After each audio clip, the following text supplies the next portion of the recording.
Good evening and welcome to the Gabriola All Candidates Forum for the 2020 BC provincial election. My name is Dan Hurley, principal of the Hurley Martin Group, a Gabriola-based consultancy, and I'm pleased to be the moderator for this evening's forum. I want to begin by acknowledging with gratitude that we on Gabriola live, learn, and prosper on the ancestral and unceded territories of the Snuneymuxw and Coast Salish peoples, as well as the home of the Mid-Island Métis Nation, Haichkisiam. In previous elections, this All Candidates Forum was held in person and hosted by the Ratepayers Association. During this time of COVID, an in-person event was not possible, and the ratepayers were not able to present this forum this time around. So in their place, Gabriola Talk stepped forward with the support of Island Futures and the Gabriola Chamber of Commerce to bring you tonight's forum. So we want to thank all of you for doing that. As we're coming to you via Zoom, we have organized the forum in such a way to ensure our candidates have the best ability to present themselves to you and an opportunity to address as many issues that are important to you in this election as possible. We will begin our forum with opening statements. Each candidate will have 3 minutes to deliver their remarks. The order of speakers was determined just prior to this event. We will then turn to a series of questions that were submitted in advance by Gabriola residents and the sponsors of this event. We thank all of you for doing so, and we will do our best to make as many of those ask as many of those as we can. That said, we also want to ensure a fair balance and range of topics, so we have edited some for length and combined others to avoid too many repetitive questions on the same topic. For this portion of the forum, I will read the question and then ask one of the candidates for their response. They will have 1 minute to do so. I will then ask each candidate for their response, 1 minute each. I will then return to the first candidate and ask if they wish to respond to anything the other candidates may have said during the round, and they will have 30 seconds to do so. We will then move on to the next question. My job as moderator is to ensure everyone respects the rules and the time limits, and I will give a warning to each candidate when they have 5 seconds remaining in their time, and then again when their time has elapsed. All candidates have agreed to these rules. After our first round is complete, we'll take a short break. At that time, we will then take as many questions submitted from you, the audience, as time permits. You can do so by using the chat function at the bottom of your screen to submit your questions to the host of this Zoom call. Please keep questions brief and to the point. You may direct your question to a specific candidate or to all candidates. We encourage you to address topics that have not already been addressed in the first session. Finally, you may also indicate if you want your name announced or if you wish to remain anonymous. Finally, we will have closing statements from the candidates, 2 minutes each in reverse order to their opening remarks. Our goal is to conclude by 8:30, but since we started about 15 minutes late, we will aim for 8:40 to 8:45. So with that out of the way, I would like to introduce your candidates for the Nanaimo North Cowichan constituency. Representing the BC Green Party, Chris Istace. From the BC Liberal Party, Doug Patterson. And from the BC New Democratic Party, Doug Routley. Thank you all for joining us tonight. We will begin with opening statements. Chris, you will speak first. You have 3 minutes. Thank you, Dan and Julie, for inviting me, and thank you to the Gabriola Ratepayers Association and the Chamber of Commerce for putting this on. Myself, being in Chemainus, I first want to acknowledge the Holcomb-speaking Coast Salish people and me being on their territory, and a great honor in presenting from there today. Like many of you, the environment hasn't always been at the forefront for me. My background is, I've actually 20 years in the oil and gas industry, which is quite the shock for a BC Green Party candidate. Through that time, I was responsible for $5 million of sales in a year and $1 million worth of operational budgets a year, so building my foundation of fiscal responsibility. From there, I'd moved out to the West Coast and continuing as well as my simultaneous time as a small business owner. I've been a small business owner for 17 years now, 6 of that here in Chemainus.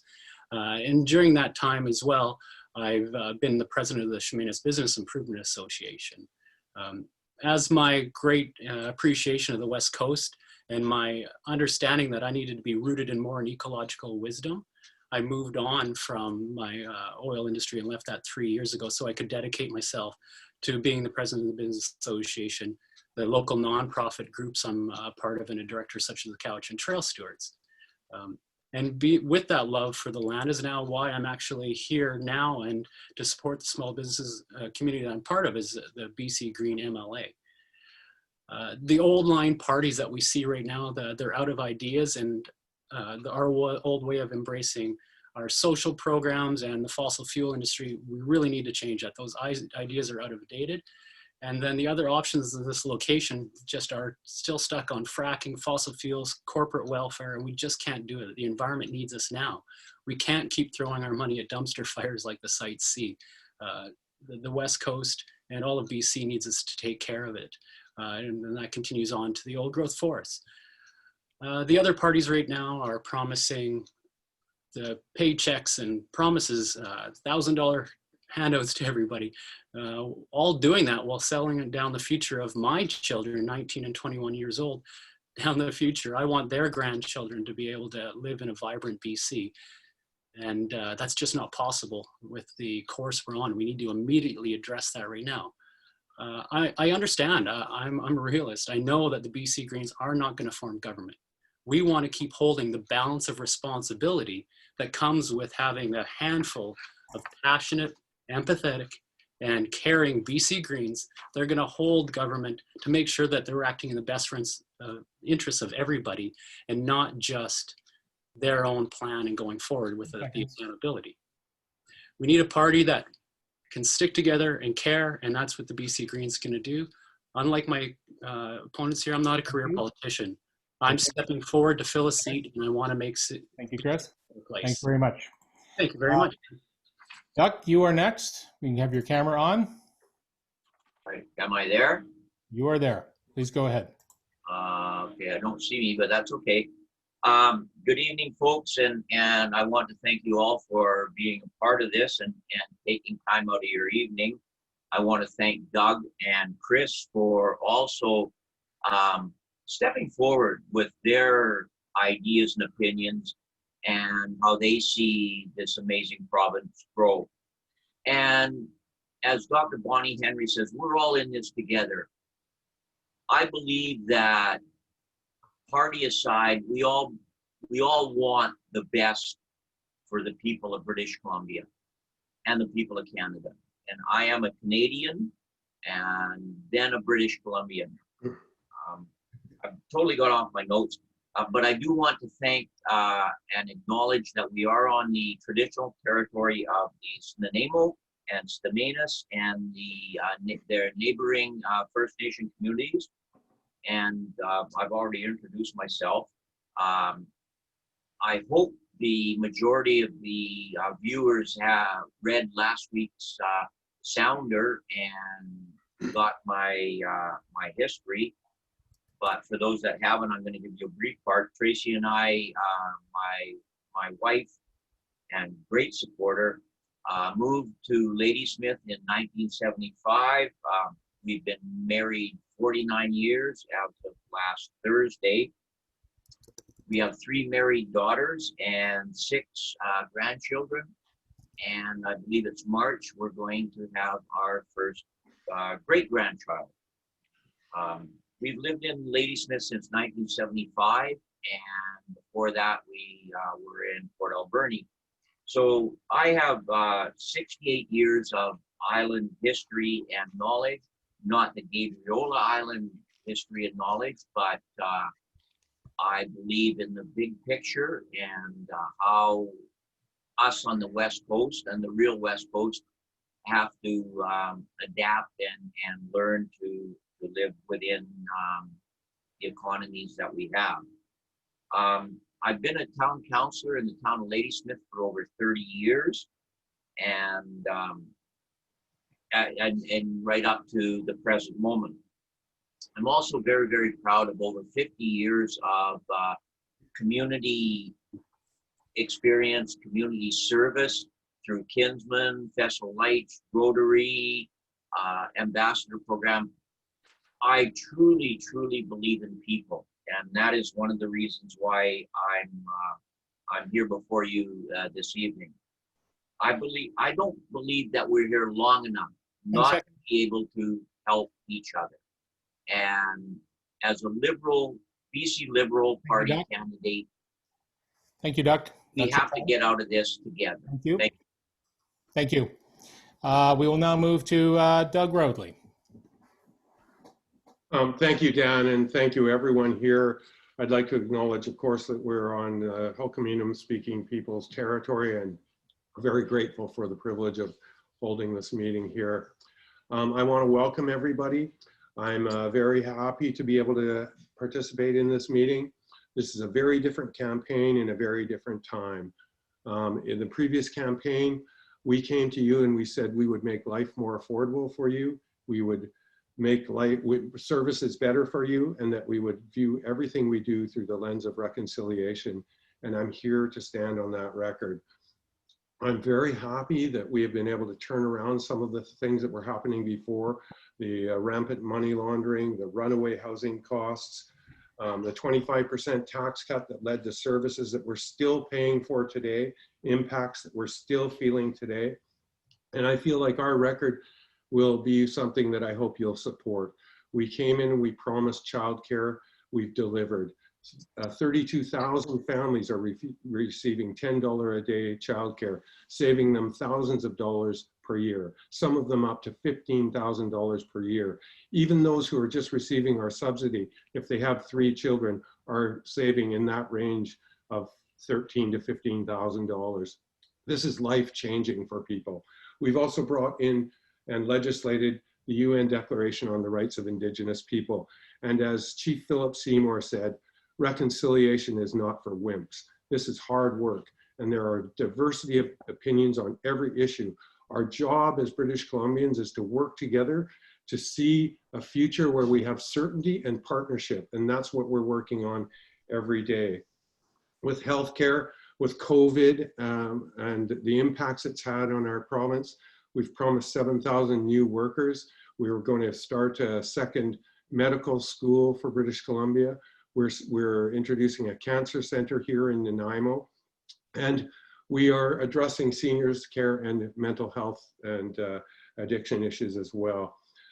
When it comes to those who are in the gig economy, the Gabriola Health Report tells us that 65% roughly of Gabriolans are self-employed, about 35% are working for an employer. That's a complete reversal of provincial numbers. We're addressing those people by offering gig economy workers a benefit plan that they can buy into and a pension plan that they can buy into. We are working for you and your families. We know that without health and without you thriving, our communities can't thrive. We know that we need balance when it comes to all of the issues, social, environmental, and economic, that we face. And we know that we have to work through this together. Thank you very much. Thank you very much. Thank you to all 3 of you. At this time, we'll ask Duck and Chris to put their videos back on, and we will now move to the first round of the evening, which are the questions that were submitted in advance. The first set of questions deal with the issue of the environment, and this question was submitted by April Vanini. The NDP government claims to care about climate action, but gave the largest subsidy to fossil fuels this province has ever seen. How do you explain giving $1 billion to oil and gas when we are in a climate emergency? Doug, you will go first. Thank you. We're very proud of our climate record. We work with the Green Party and Andrew Weaver, the leader of the Green Party, who again today emphasized his support for our climate plan. We have not given the subsidy that is being discussed. The $6 billion number is actually a deferred debt, which will become payable to the province when the project is completed. And when it comes to regulations, we have to be careful. The BC Liberals ripped regulation apart at the expense of safety and the environment. We have to take a very close look. Some of the deep well credits, for example, result in a 20% lower number of wells being explored or sunk. So some royalties and regulations are helpful to the environment. We're going to determine which. Thank you.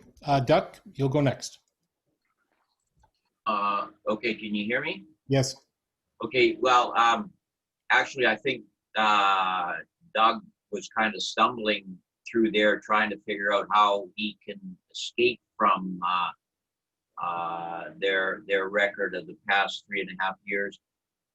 The times that we're in right now require special treatment, and I'm trying to find words in a very quick time. We need to work economically as well as environment, and we need to work with corporations. They employ people, they pay good wages, but we need to work with them environmentally. I can remember when we lived in Alberni in the 70s and the fallout and all the 10 pollution. seconds. That was solved over time. The same thing can be done here. Thank you, Doug. Chris, your response? Thank you, Dan. Need to remind that the BC Green Party was the only party opposed to this. We voted 14 times against fracking subsidies. This is a corporate welfare. The companies being subsidized are 5 foreign state multinationals. They're taking their profits and those are leaving to foreign companies. The $6 million subsidy that was spoke to by Doug, that money could be going straight towards transferring into other better jobs such that he even explained gig economy. We can talk about geothermal, solar, windmills. LNG fracking is worse than coal, and worse for the climate than coal. The methane from LNG is 85 times more potent as a greenhouse gas in the first 20 years than CO2. LNG fracking and the LNG subsidies are a straight up climate killer. No other way around it. Thanks, Dan. Thank you, Chris. Doug, you have 30 seconds to respond. Well, I hope the Green Party candidate supports the climate action plan that they participated in building.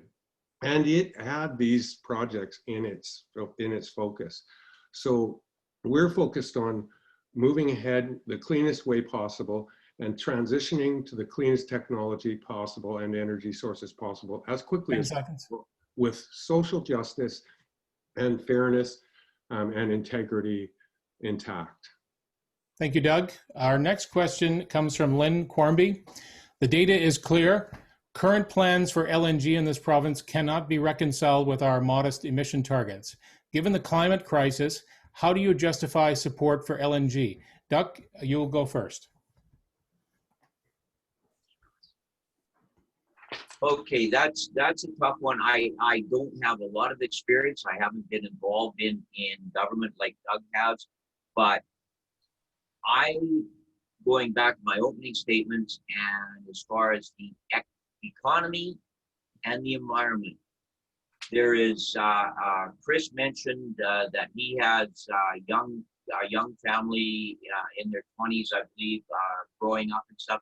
We need to guarantee that they have good paying jobs. And as we transition from fossil fuels and the other stuff that is not working right now, we need to make sure that their people have an affordable lifestyle. Thank you. Chris, your response? Touching again on the LNG, under the Liberals, LNG subsidies were $558 million. Going back to the subsidy, and the next year in 2019, that subsidy jumped up to almost $1 billion. With the continued NDP's plan and their platform they just rolled out, we're looking at 2023, that jumping up to $1.2 billion. We just can't continue to go down that road with LNG. By 2035, if we fully go into the LNG, we're going to be exceeding 160% our current greenhouse gas emissions. And that's even if the entire rest of the province goes to zero net greenhouse gas emissions. So just LNG alone. LNG is not a bridge fuel. We need to start the transition to renewables now. Thank you, Chris. Doug, your response? Yeah, thank you. It is a transition fuel, in fact. And if you look at the energy projections around the world, it is definitely an important component of that. And when we went to the voters last time, we had 4 principles that needed to be maintained: protecting the air and water, benefit for British Columbians, jobs for British Columbians, and First Nations participation. We feel all 4 of those have been achieved. And the fact that those royalties were being claimed this year is not being granted by us. Those are contractual obligations for exploration done years ago. So I think we need to have an honest debate and balance the interests of the people we represent and be careful that we don't do things that will have a counter effect to what we hope. And that's I think that's a responsible way to govern. Thank you, Doug. Doug, you have 30 seconds to respond. Well, you know, it's rather odd that the NDP have a candidate running in Vancouver Hastings that is the lawyer for Stand Earth and is encouraging everybody, their members that are based out of San Francisco, to fight this and to try and control our economy. Yet she is their star candidate. So I don't think it's like the election. You can't believe in the NDP. Thank you, Doug. Our next question comes from Ivan Bulick. All of your parties have endorsed the UN Declaration on the Rights of Indigenous Peoples, but many First Nations continue to oppose energy projects such as the Trans Mountain Pipeline. What is your position on this project? Chris, you will go first. As I said, my background was the oil and gas industry. Even myself in the industry, I could see it declining. My whole family still works there, and I want them to have a future, but knowing that that pipeline just didn't have a future. It was a wrong investment, didn't address the unceded territories it was passing on. And now with COVID and the change of our entire world, we're seeing a glut in oil, a degradation in prices, and it's just showing that the return on investment just from the burden it's putting on our economy is the wrong investment. Never mind the risk to environment and, God forbid, a catastrophic oil spill through shipment on our beautiful Salish Sea. Thank you, Chris. Doug, you're next. Thank you. Yes, I think embedded in the question is part of the answer. Many First Nations oppose, but many First Nations support. And it's not up to us as colonizers to determine who gets listened to. This is a complex set of negotiations that go on at a very high level, government to government. What we have done is introduce UNDRIP. What we have done is share $3 billion in gaming revenue, the first province ever to do so, and to build housing on reservations, the first government to ever do so, and to have the first female First Nations cabinet minister in the history of our province.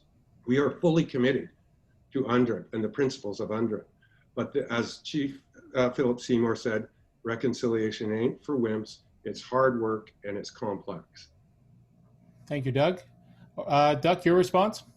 Well, at this time, 43 of the First Nations that are located along or near the Trans Mountain Pipeline have signed agreements in support. So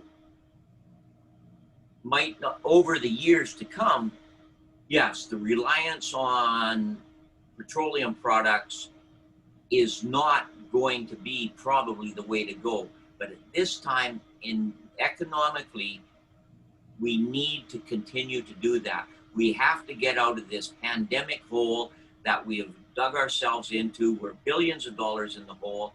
So there is economic benefit. We need to work environmentally as well as economically. And I am not against the Trans Mountain Pipeline. Thank you. Chris, 30 seconds to respond. I'll stand by my words. It's just, you know, as the NDP that spoke there, you know, saying that we're getting through the pipeline and gaming grants and we're supporting. What about actually allowing the First Nations their ability to find their own economic sovereignty rather than the handout system? 10 seconds. Stick with the fundamentals for Declaration of Rights of Indigenous People to be self-governing and find their own sovereignty. Thank you. Our last question under the topic of the environment comes from Ted Fullerton and many others. The issue of freighter anchoring in the southern Gulf Islands is a federal responsibility. Nonetheless, the impacts are local and have serious consequences for the marine environment. If elected, what action will your government take to hold the federal government to account for the negative impacts and consequences for marine life? Doug, you will go first. Thank you. First, I'll go back and actually include in my answer a little response here. First Nations $3 billion in gaming revenue is not a handout. That's their money. And they will leverage that to achieve the economic independence that you've just spoken about, Chris. Now, when it comes to freighter anchorages, we are committed to working with the federal government as part of our platform to reduce the anchorages. The Vancouver Port Authority seems immune from political influence, just like airport authorities. It's very difficult to penetrate that blockade against public oversight. The federal government has a role, the provincial government has a role, the railways have a role, the backup of grain cars and container trains is part of the problem. So it's going to take a coordination at all levels, but primarily, of course. 10 seconds. Thank you, Doug. Doug, your response. Well, you know, again, this is all part of our economy. And if you look at the big picture, the backup of grain cars and the need for getting the grain throughout the world, there is on a humanitarian aspect, there is a lot of countries that need the product that we are producing. And it is good for our Alberta and Saskatchewan and Manitoba and BC farmers to get their product out. We're backed up because of the overload. We're backed up because we don't have the capacity on the rail cars. That is a federal issue. But you've got to remember that Canada is the breadbasket of the world, and we need to work on that. There is damage being done, and over a period of time, we can work on that. But we need to have the jobs, and we need to support the world. Thank you, Doug. Chris, your response, 1 minute. First, to highlight the good work that our MP has done on this. As you said, this is a matter for the Transportation of Canada Department at the federal level. The first thing the BC Greens would do is leverage the relationship with Paul Manley, being the Green MP for the Gabriola area, to take the accountability and ensure that he's looking out for the inner waters of the Salish Sea here. With the provincial government acting on behalf with the federal counterpart, then we're actually going to see that there's resolve to change this. We don't even speak about the effects of these larger freighters are having on herring spawn into the inner waters here, and how we're investing in the salmon, but we don't have the feed source for them, and these freighters infecting into the coastal waters. We're not addressing the First Nations needs there. As well, our South Gulf Islands are a protected marine area. Why can't we extend that up higher? We have international ships taking advantage of the free moorage, and we need to change that. Thank you, Chris. Doug, 30 seconds for your response. Well, I think it's obvious that everybody understands that it's primarily a federal issue, but the strong voice from this province is important because there's an ongoing relationship on so many different levels with the federal government.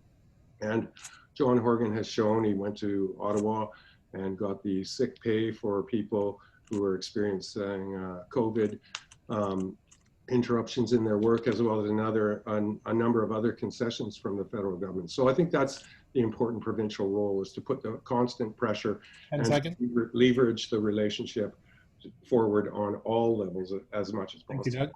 Thank you. Our next topic has to do with the economy, and this comes from the Gabriola Chamber of Commerce. COVID-19 has made it apparent that communities such as Gabriola need to build local resiliency and diversify their economies. Recovery means reimagining what rural economies can look like by developing new sectors, finding new community spaces, and creating more jobs that pay a living wage.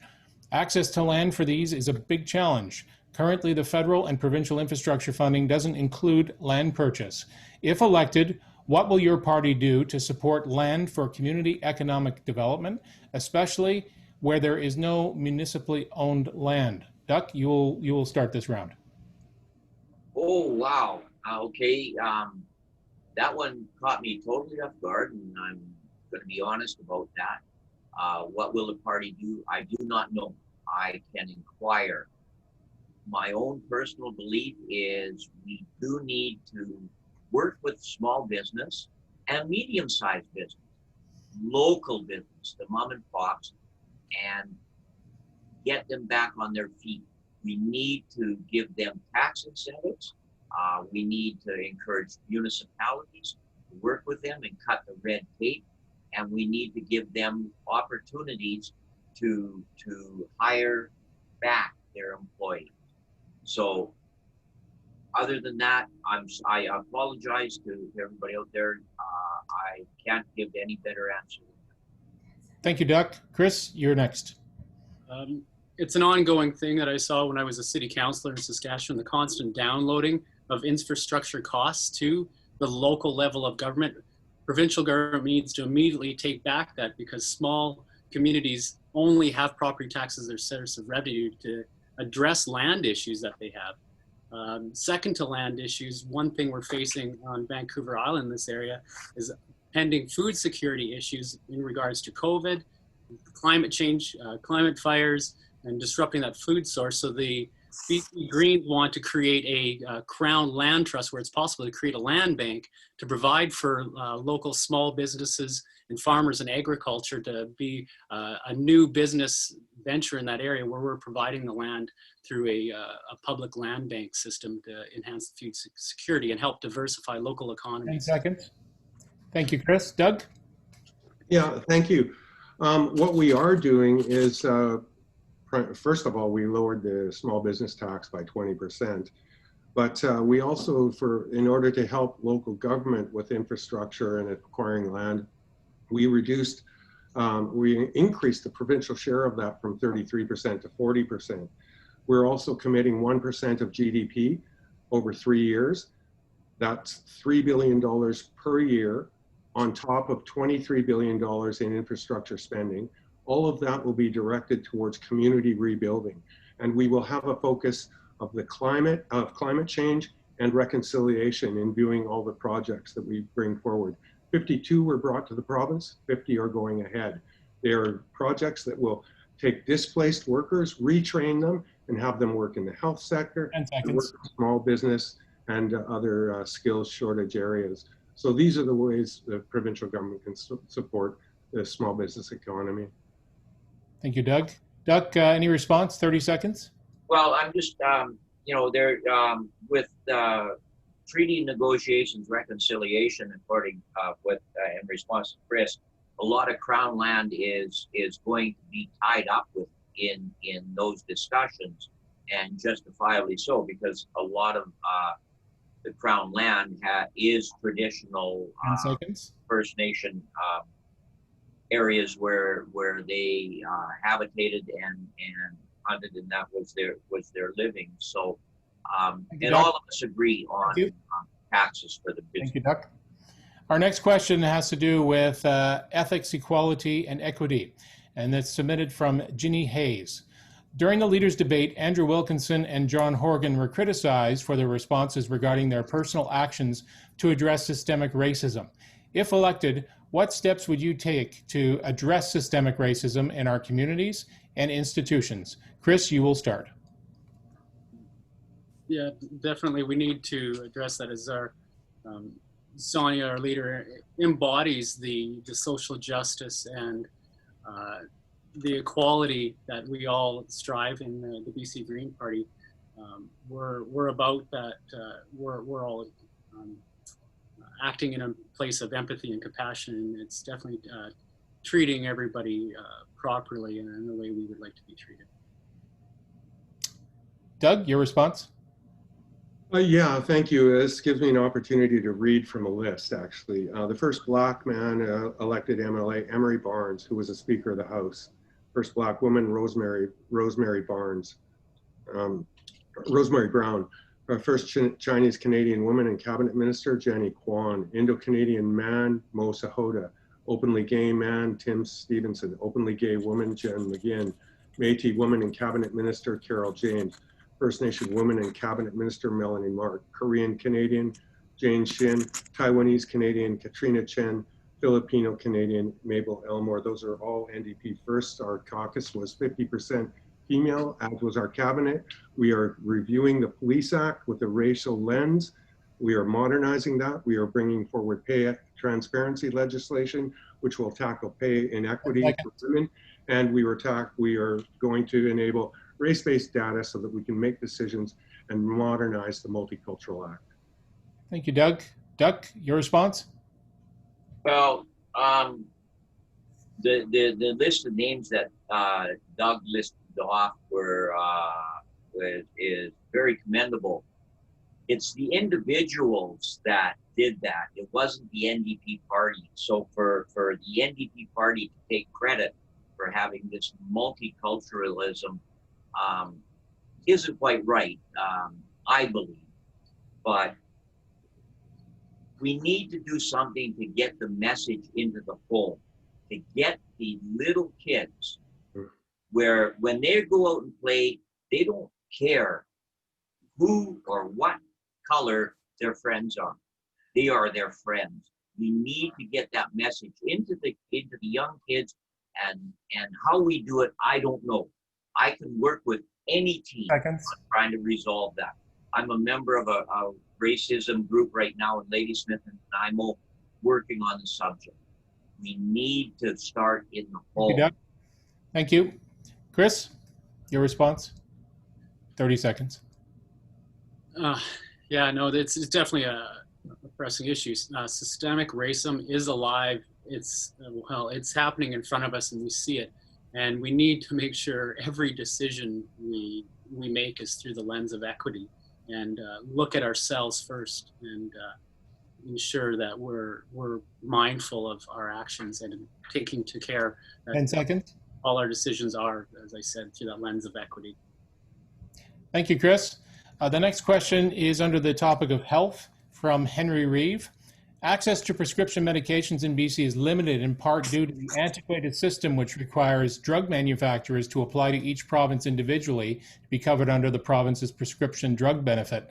The BC Fair Pharmacare program is difficult to navigate for individuals to determine their maximum benefits. What will your party do to address the issues that stand in the way between British Columbians and access to the best available medications? Doug, you will go first. Thank you. Basically, we'll continue what we're doing, and we started the therapeutics initiative in the 90s at UBC, which has saved this province hundreds of millions of dollars and countless lives by examining drugs and coming out, determining some drug interaction problems that have saved lives. So we'll continue to work through the therapeutics initiative on drug safety and drug approval. We are leading the country in terms of trying to negotiate with other provinces to purchase more across or in a bulk sense to reduce costs. And we are also committed to the continuation of pharmacare, and obviously all of these systems can be made more accessible. We're also committed to providing free prescription contraceptives to British Columbians. Thank you, Doug. Duck, your response? Well, again, it's one that I am not totally familiar with, and again, I apologize. I totally agree with the free contraceptives that the NP are doing. Being a senior and having to pay for my own prescriptions, it does cut into where I am into my expendable income. So all I can say is that is something that I would work with the party. I don't believe that people that have worked all their lives to make a good living, bring up their families, but also make this an amazing place to live, that we should, it's like dental care. And again, this is my opinion, not the party's. We shouldn't be stuck with paying for that. Thank you, Duck. Chris, your response? Thanks, Dan. Looking at this, absolutely, the BC Green Party fully supports an essentials drug program to reduce the cost of prescription. We believe in universal pharmacare, and we believe in listening to our science and health professionals to bring in the prescription drugs that we need. The NDP candidate spoke about providing contraceptive for free as well. That's the thing to remember when it comes to important things like health, that the BC Greens work across party lines. We work where it's needed for the best of everybody in BC, and this was actually something we did support the NDP on. We know when things are most important to the province, but the Greens can work across party lines and ensure the work gets done. The cost of health shouldn't be a barrier to receiving that health and pharmacare that people need. Thank you, Chris. Doug, 30 seconds of response. Well, yeah, not really a response to add to the answer, really. We're also moving towards biosimilars because so many of the new drugs are so expensive, hundreds of thousands of dollars per person. So by going to biosimilars and other generics, we can save a lot of money. And that is a difficult thing for people who have become accustomed to certain drugs that they may not be able to. But it's in the interest, the public interest of all of us. Thank you. Our next topic is under the category social policy from Peter Baker. Australia allows foreign investors to purchase new properties only. Used properties can only be sold to Australians. What is your position on restricting foreign ownership of real estate in British Columbia? And we will start first with Duck. Well, I don't believe that we have the right, and I'm going to get beat up for this, but I would be interested in looking at how much can be bought, but I don't believe as human beings, we have the right to limit what people buy. So, thank you, Doug. Thank you. Chris, your response? Thank you. Foreign real estate and the foreign ownership of property, when done properly, is a concern. But what we're seeing, it is a problem in the way that's taking place. Vacant homes drive up rental costs, and it's driving up housing prices by taking availability out of the market. We need to reduce the exploitation of the housing market. And this is accomplished. The BC Greens would close loopholes in the speculation tax and really ensure that process is well in place. And we need to exempt foreign owners and satellite families from having properties that are taking away without looking after our own residents right here in BC.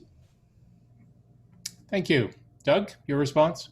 Yeah, thank you. We're always looking at adjusting the foreign buyers tax and the speculation tax to benefit British Columbians. In fact, that tax has resulted in over 11,000 new units, condos being on the market just in Vancouver on the rental market. And that money is being put directly into affordable housing. We have built more housing in 3 years than the BC Liberals did in 16 and a half years. Just in Nanaimo, there are 1,106 units approved. 790 of those built, constructed, and finished, or in the process of being built. These are the steps that British Columbians need. Housing is not something that you can turn the light switch on and off with. It takes time to show progress, but I think we are. Thank you. Duck, 30 seconds of response.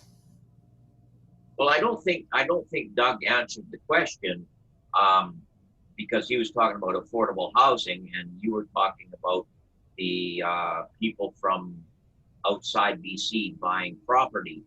So again, I'm going to go back to the question that we had on racism and looking at people from outside. The world is, in my opinion, one community. That's your time. Thank you. Our next section is under the category transportation, and I'll just take this moment to remind people in our second half of our forum tonight, we are taking questions from the audience. We will have some time at the end, so if you want to submit a question, please do so now. As soon as we are done the forum, we will stop the chat and taking those questions, and then we will take a break. So 3 more questions, and then we will take a break. This question comes from Don Elkington. BC ferries from Gabriola often run in multiple overloads, are often late, and result in long lineups along Taylor Bay Road. The Gabriola Ferry Advisory Committee requested flaggers on busy sailings and portable toilets, but were turned down. This has led to issues of road rage, illegal U-turns, safety, and disorganized lineups. The RCMP has been left to manage a situation where the government should be taking leadership. What will your party do to address this dangerous and disorganized situation? Chris, you will go first. Once again, this is a thing where we need to stop offloading the responsibilities of major things like our major transportation corridors to local municipalities. We keep offloading nonstop onto them and burdening the already wider range of things that they're trying to handle, such we talked in earlier, as infrastructure. BC Ferries, as part of our transportation system, needs to be invested in properly and be there to support our local communities and help them be resilient in the future. We need to actually start taking our accountability at the provincial level. And BC Ferries is one of those, and Gabriola, as a remote island community, depends on it greatly. So that would be something that we need to make sure the funding's in place, and be it that it's more enhancements or ferry capacity or new schedules, but we definitely have to be there for our inland islands. Thank you. Doug, your response? Yeah, thank you. The first steps we took, of course, were to restore the 300 sailings per year that were canceled from Gabriola. We reduced the fares by 15%, and we will address the coastal ferries difficulties that separate our control over BC Ferries. There's very little that we can direct, but we have committed to increased sailings at peak hours, which will help. Also to having BC Ferries coordinate more efficiently with transit authorities so that there will be a more seamless transition. And we will continue to increase the reservation system to include walk-ons. That won't directly affect Gabriola, but we will continue to increase the service and control the costs. And when it comes to BC Ferries managing their lineups, we'll do everything we can to influence that through a variety of different angles, including transportation, which we're trying to do. Thank you, Doug. Doug, your response? Well, again, agreeing with my other two partners, there is no way the RCMP should be involved in doing this. The RCMP should be doing what the province hires them to do.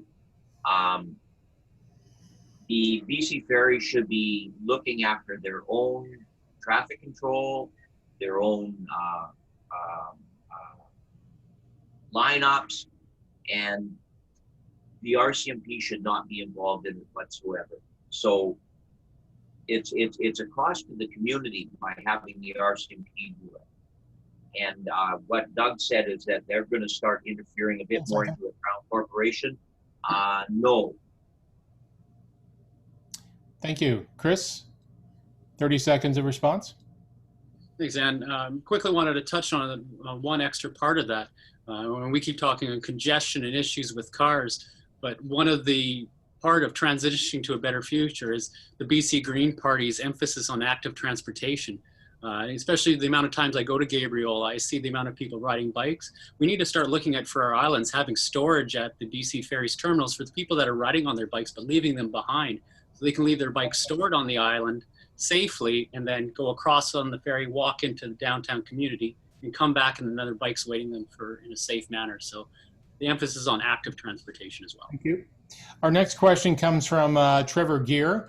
What are you going to do to ensure that the Gabriola Community Bus, also known as GERTY, which is a community-run public transit, gets some much needed COVID relief funding as promised by various levels of government? Doug, you will go first. Well, as with every group in our communities, we'll certainly work with them to position them for any funding that's possible. Of course, the definition of each program will be hammered out as we move forward, but the funds are committed. And the job of the local MLA is to position organizations and people for the benefit from these programs, as well as advocate when these programs don't meet their needs. So my commitment is to work with the GERTY advocates and to make sure that I can phone, hopefully after October 24th, my friends in ministers' offices and help position them the way we did the Hope Center for Childcare and the way we have for so many other organizations. Thank you. Thank you. Duck, your response? Well, I'm not totally familiar with it, but going from my experience when Ladysmith instituted our own transit system using the trolleys, and the issues that we had with BC Transit, it's very hard to try and have your own independent system and get it to work and tie in with transit. And I think probably my push with when we form government would be to try and make transit more acceptable through working with municipalities and finding ways where we can get a more cooperative and sustainable transit system where we can tie in more communities. Thank you. Thank you. Chris, your response? All the times I've come across in Gabriola, and I remember past times working with the Chamber of Commerce to promote ecotourism on the island and riding the Gertie bus and how vital it is in the community.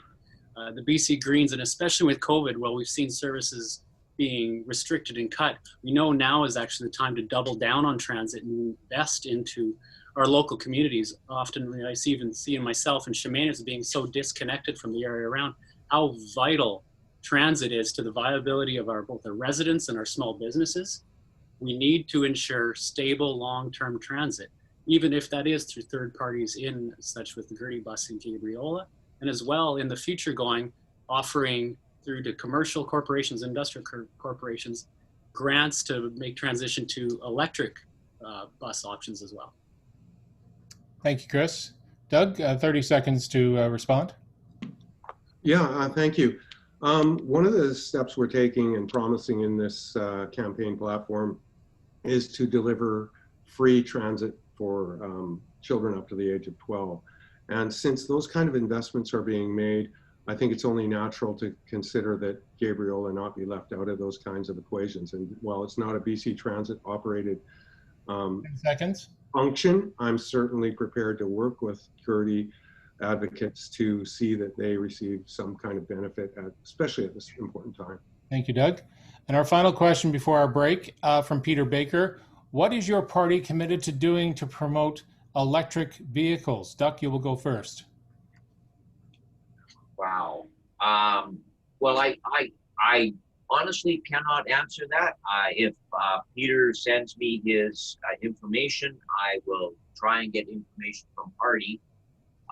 Personally, I think this is something that all of us need to work together on. Like I said earlier, we need an economics and we need an environment program that will work together. Where we are right now in this planet is we need to take care of it. And electric vehicles is a big start. Our mayor has one.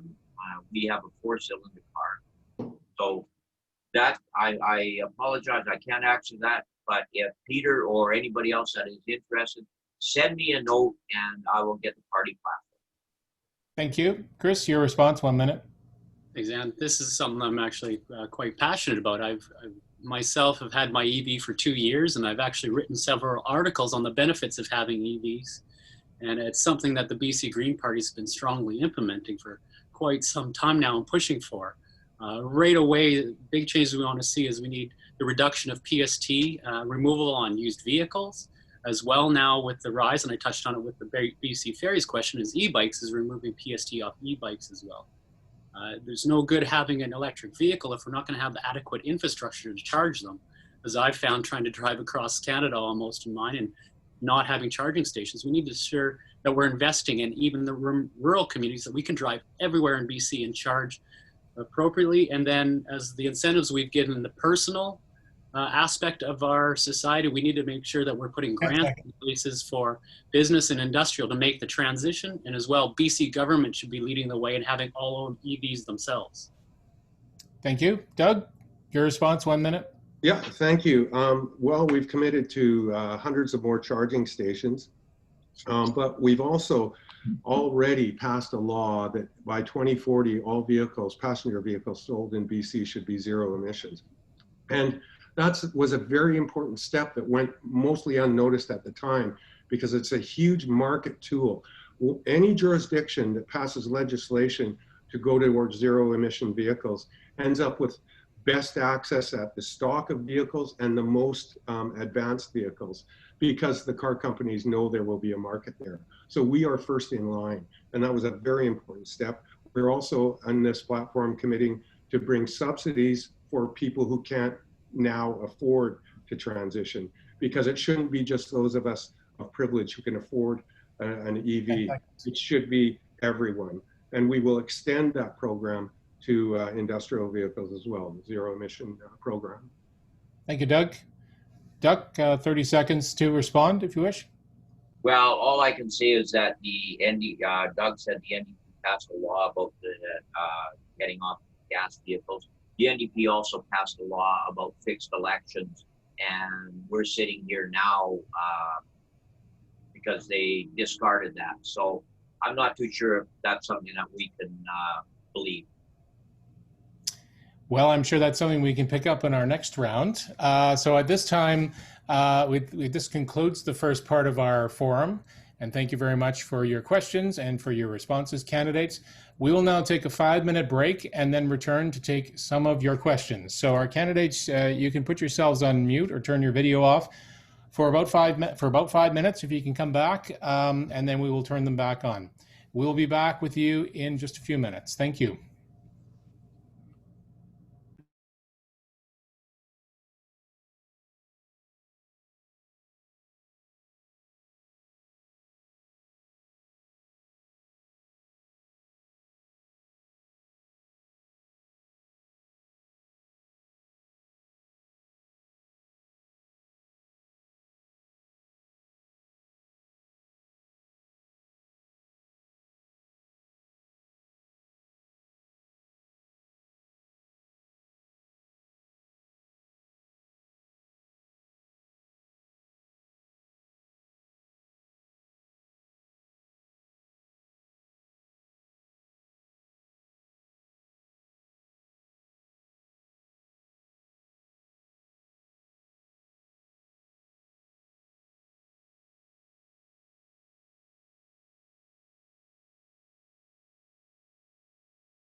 Hello, everyone.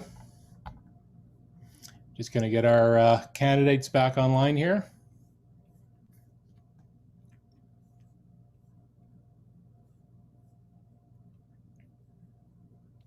Doug, are you back with us there? Yes. Thank you. And we're just waiting for mics for Doc and Krista and Chris. Did that work? Yep, we can hear you, Doc. Okay. Great. Great, thank you very much. Okay, I think we're ready to go. So welcome back, everybody. We will now move on to take some of the questions we have received via the chat function. And we have approximately 20 minutes remaining before we go to closing statements. The first question is under the topic of social issues. What is your solution for looking after the elderly who are no longer able to care for themselves? Would you encourage the elderly to stay in their homes and provide care in their homes, or provide government institutionalized care? Or would you encourage profit-oriented care? I can read the question again. What is your solution for looking after the elderly who are no longer able to care for themselves? Chris, we'll have you go first. And to start with this, the first thing we'd be looking at through seniors care is that we've already come out that there's a need to move towards a fully funded public system, where that we aren't in a situation where affordability is an issue. Again, we shouldn't trade off health and well-being, no matter your age, and especially seniors, when it comes to affordability. So we need to make sure we have a fully funded public senior home system. But as well, the BC Green Party wants to bring forward that universal basic income aspect to it, so that if people are still capable and wanted to live that dignified life and have their mobility and want their freedom in home, that they have that access with the support through government social programs to allow them that quality of life. Thank you, Chris. Doug, you are next. 1 minute. Yeah, thank you. We faced, when the pandemic hit, a situation where seniors in homes who contracted the virus had a 31% fatality rate. A lot of this, some of it, driven by the fact that workers had to cobble together their income working from institution to institution. We have made it certain that they only have to work in one facility. And that happened when the BC Liberals fired 10,000 hospitality or home seniors care workers, primarily women, mostly women, that led to this problem. And so we are going to introduce and further a staffing retention strategy that's already in place. We will be drawing workers displaced from other industries and training them. 7,000 of those are committed to. We are going to develop a made in BC silver alert system, but 9 out of 10 private homes were under standard, and we're addressing that one by one. Thank you. Doc, you're next. 1 minute. Okay, as one member, I can't do anything, but I would strongly push my party or anybody to make sure that all seniors' homes are run under very, very strict rules and are governed by the various health authorities in the regions that they are. Seniors have worked very, very hard, and I would, our party has come out with an incentive that seniors could stay at home as long as possible. That way they're with loved ones and people that care about them. There is a $7,000 incentive, and I hate that word. 10 seconds. $7,000 incentive to encourage seniors to stay home. They can use that money to improve the livability of their home. Thank you. Thank you. Chris, 1 minute. Thank you. Just wanted to add on to that, as well with the public funding, shifting away from the private model, ensuring we have proper publicly funded hospitals, as we saw the evidence during COVID, where the for-profit model saw us our highest case numbers and worst issues of the virus through. So just to reiterate, that's why we really want to make sure we push forward through with the publicly funded system. And then in that, the important thing not to overlook is the healthcare providers that are offering that, but they're not treated as healthcare professionals. We want to make sure in BC, those providing that healthcare in the later stages of life are treated as the professionals they are and get the salaries and wages they are to ensure the service quality is there. Thank you. Doug? Well, Chris will be happy to know that part of our staff retention policy is to increase the wages of the workers, in fact, subsidize them the way we have with childcare workers. And we are also moving to provide individual rooms for each senior. But there's no underestimating the difficulty of providing services to many thousands of seniors. So we have to be careful and responsible what we promise people who depend on us. So we are increasing services at home and expanding the scope of them. And we're doing everything we can to support the people who built this great province. Thank you. Duck, any response? Well, again, Doug just said basically what the Liberal plan is to make seniors as comfortable at home as possible, because that way their health will hopefully improve. But the longer that they can stay at home, the better the quality of their life will be, and also the better the atmosphere that their family will have. So the BC Liberal plan of $7,000 incentive for seniors to stay at home, and then to look at the BC Liberals also saying that healthcare workers work in one institution. Thank you. Our next question is from Nancy. In the last sentence, over half, 52% of Gabriola renters said their housing is unaffordable, i.e. they spend more than 30% of their household income on rent. How would you address Gabriola's dire rental situation? Doug, we will start with you first. Yeah, we're actually promising a $400 subsidy for income-tested subsidy for renters. So most of those Gabriolans would qualify. We're also supporting tens of thousands of units being built in partnership with local government, nonprofits, and co-ops. We are working with Islands Trust. Of course, there are issues around Islands Trust permitting around density and the appetite for the communities on the islands for density. But we're working in every way possible to provide adequate subsidized social housing of all types. We also are empowering local governments to provide more rentals by establishing a new rental bylaw, so that local governments can designate areas of their communities as 10 seconds. rental-only housing. It's a difficult problem, but with the cooperation of people on Gabriola, I'm sure we can partner to provide more housing. Thank you. We'll go the other way this time. Chris, you're next. Thank you. The BC Green Party absolutely believes in affordable housing and putting the supports in there. We actually agreed on the renter's subsidy, and that's one thing, again, how the Green Party works across party lines to make sure we're in supporting things that are needed immediately and are important to the province. And with that, it would be means tested and ensuring those that do need it are getting that support.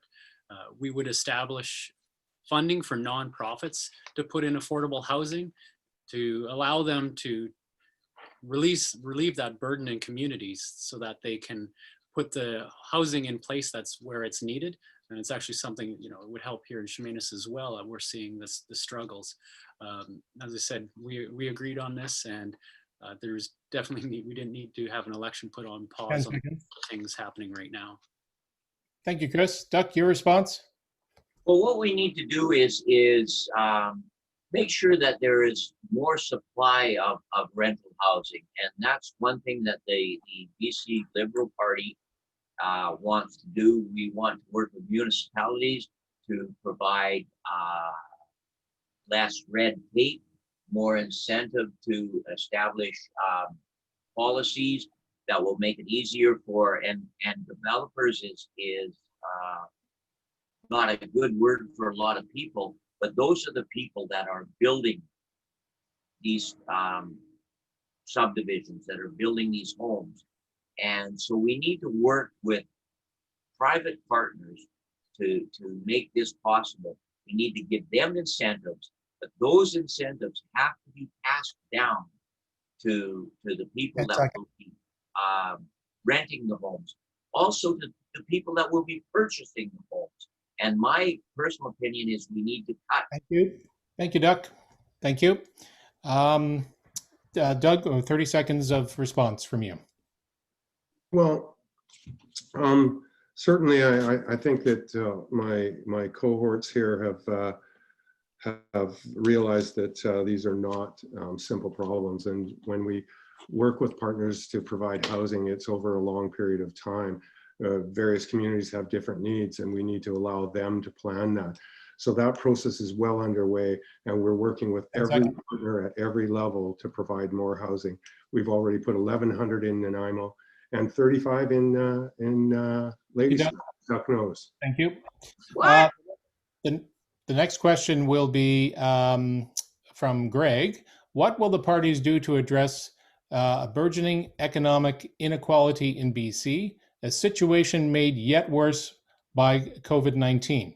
For example, a guaranteed annual income or other methods. Chris, we'll start with you. Well, with the guaranteed annual income is definitely something that's always been at the forefront of the Green Party, both nationally and provincially. We want to ensure that people have income security and quality of life.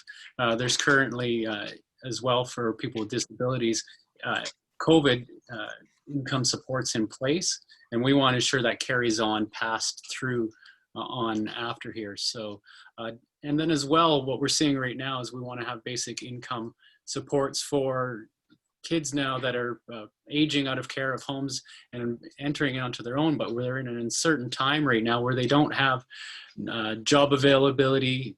University isn't an option to them through the COVID restrictions. So we want to actually another way to have that universal basic income in place for them to ensure that they have the ability to live in a safe manner and affordable manner within society right now.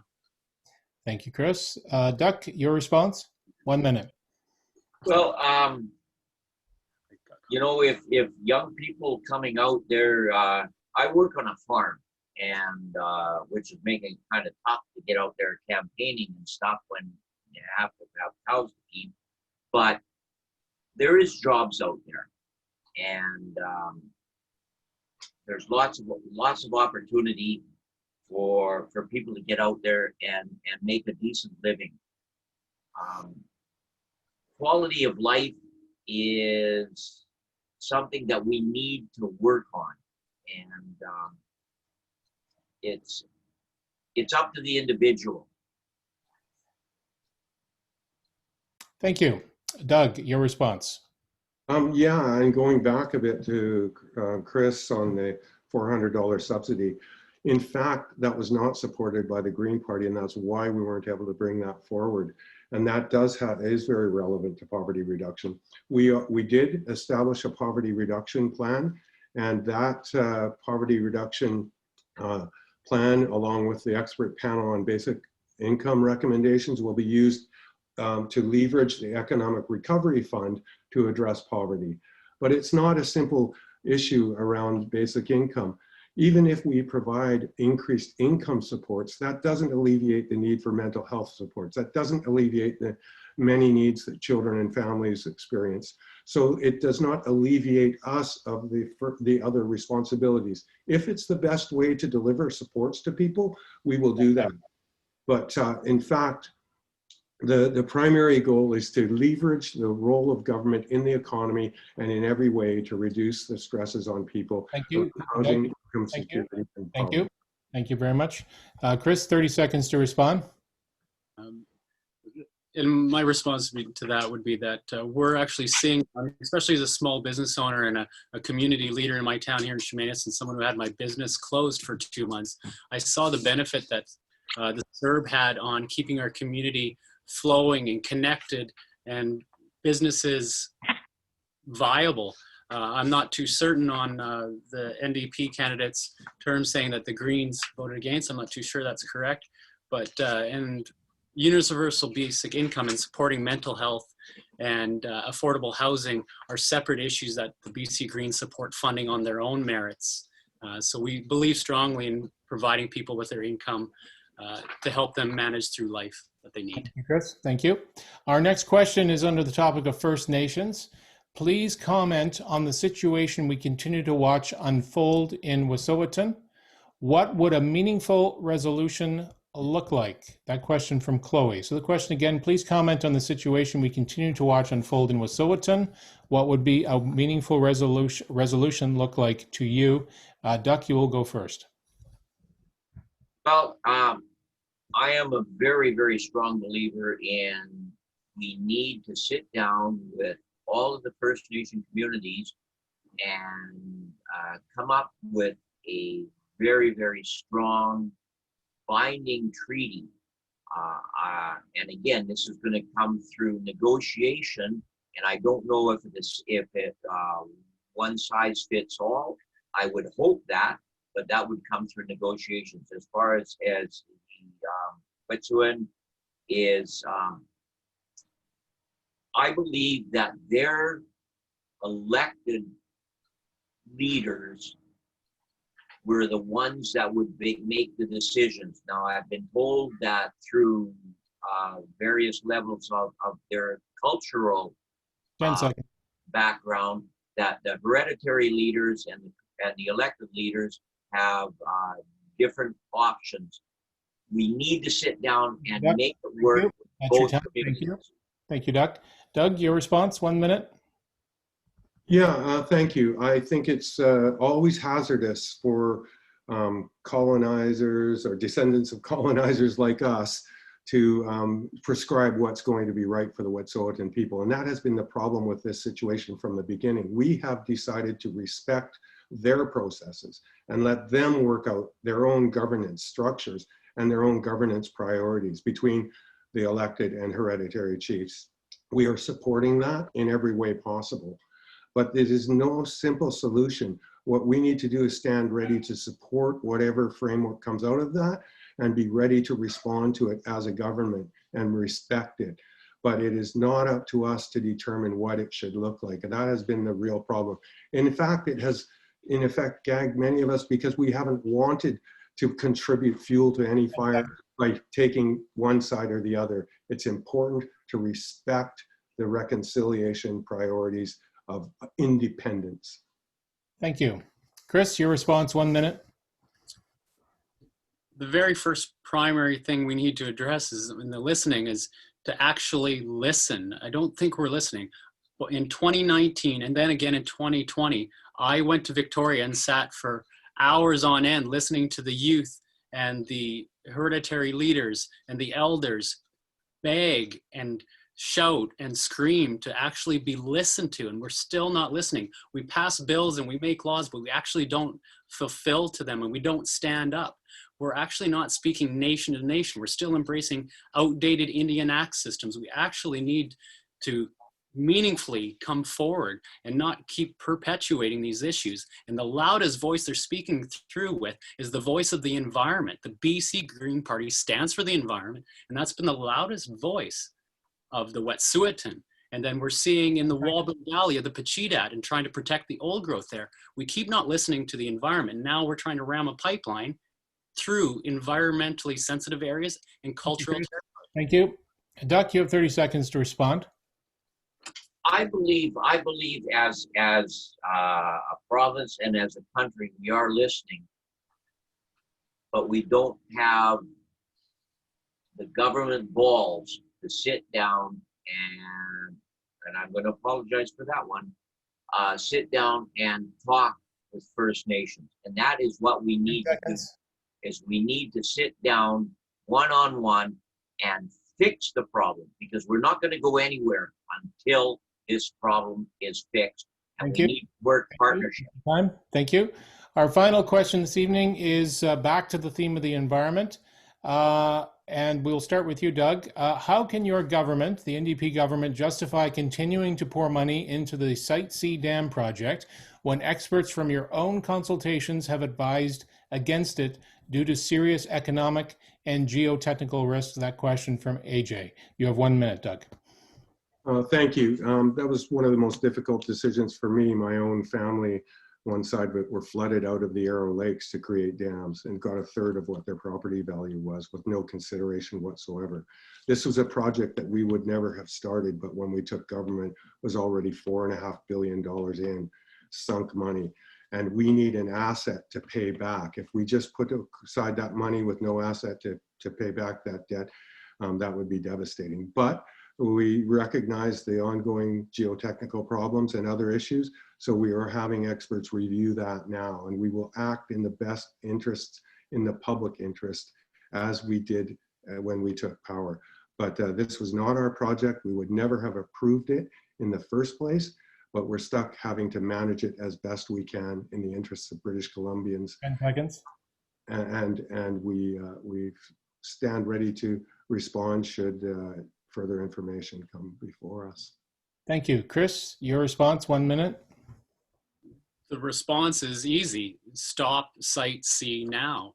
The NDP on their previous platform campaigned on stopping Site C. The Premier was standing in front of Site C with a sign saying Site C sucks. That's ingrained in our minds. Just that alone of the flipping on that commitment to the people of BC alone stands as the answer to the question of it needs to be stopped. Now we've escalated up to 12 billion.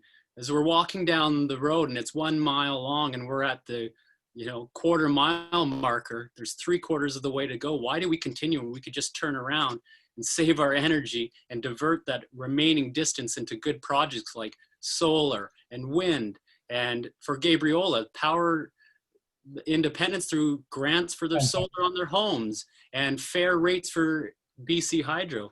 Just the savings alone per year is 117 million to BC Hydro on the oversight. Thank you.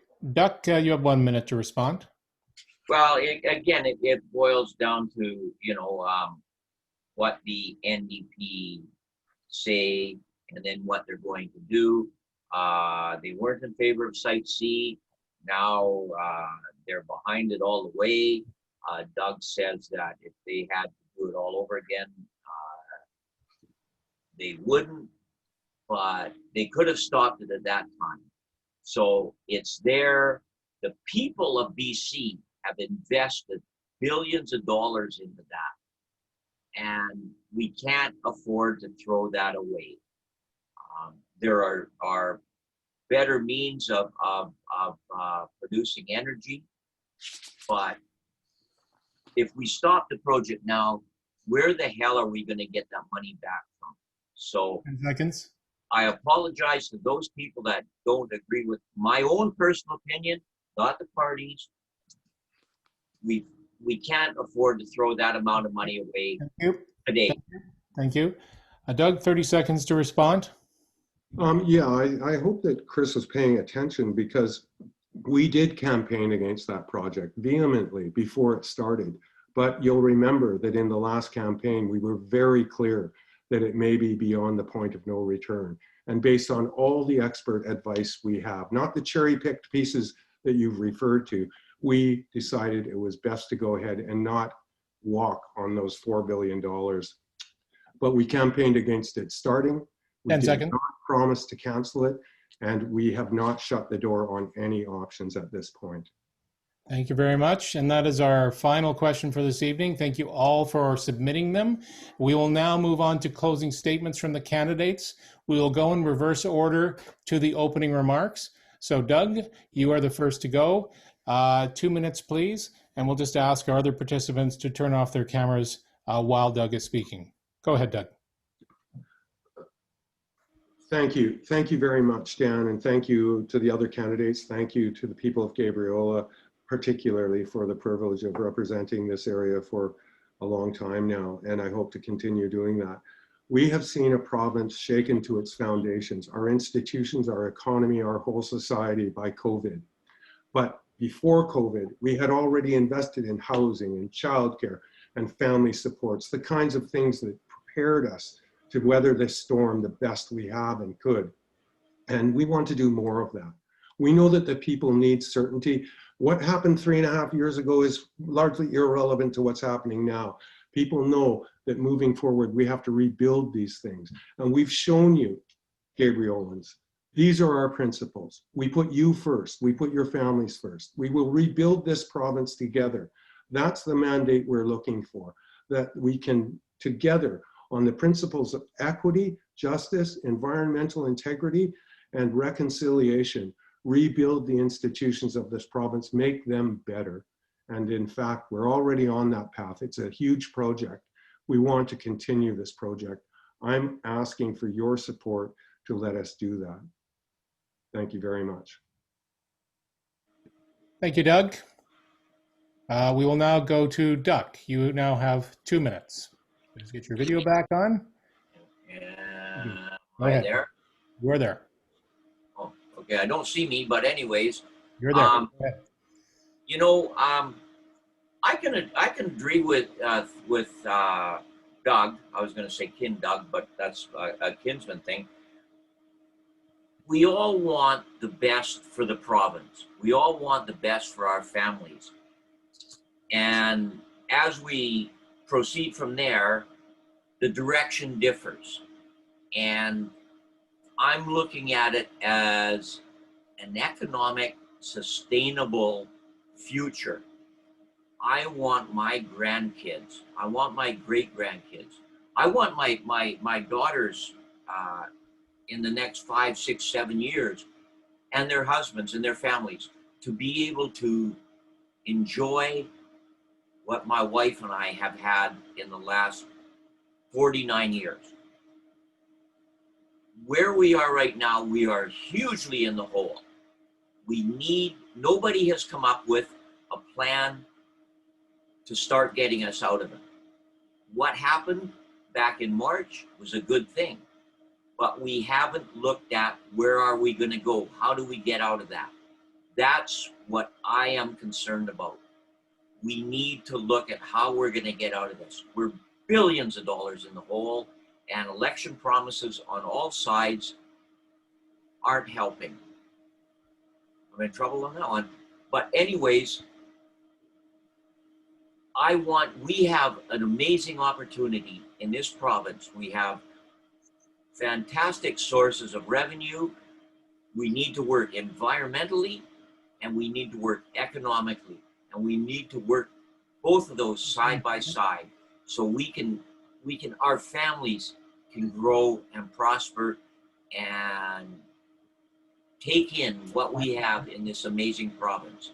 So I want to thank Chris and Doug and the people of Great Gabriola Island Thank you. for the opportunity. Thank I you. apologize if I didn't have all the information. Thank you very much. Thank you. Thank you. We will now go to Chris. You have 2 minutes. Dan, Julie, and the Gabriola ratepayers, thank you for putting this on this evening. The reality is we're sitting here going through this candidate forum in an election that is completely unnecessary. We're in the time right now where we need stability to get us through the next year. We had the agreement in place. We had a stable government.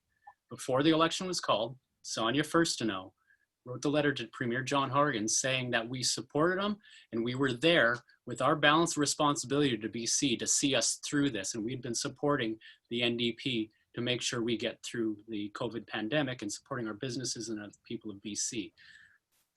As I mentioned in my opening, I don't have any realities and aspirations thinking that we're going to have a BC Green Party majority. We want to ensure we get a strong handful of passionate BC Greens MLAs in government to bring that balance of power back in.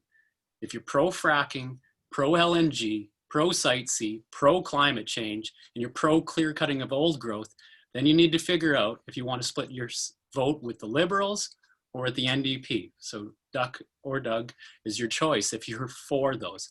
But if you want to be part of Canada that leads the way in putting people and the planet before corporate profits, and the way we do this is by sending more Greens to Victoria to act on your behalf. We don't need more career politicians We need people who are engaged with the community, small business owners like myself, community advocates, people that are working hard, that are setting our time aside now to work for government and for the people if time is a need, and understands what you're going through. I'm running to make sure the NDP are held accountable to the citizens of British Columbia, not to foreign multinationals, not large corporate interests. We need to vote for the environment. We need to vote for climate. We need to vote for people. It's all about a better world and a sustainable recovery from the pandemic.